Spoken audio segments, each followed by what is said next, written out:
The advice I would give, and it is of no help to anybody in the middle of one of these arguments.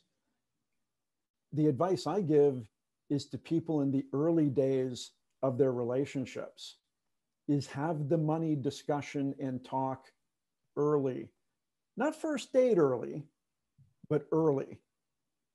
You know, before you get down that path of planning a future and talking about, you know, whether or not we should buy a condo or a house, whether or not we want to travel more, whether our lives are going to be about stuff or about experiences. Those conversations, George, are critical to setting the foundation for a good, healthy relationship.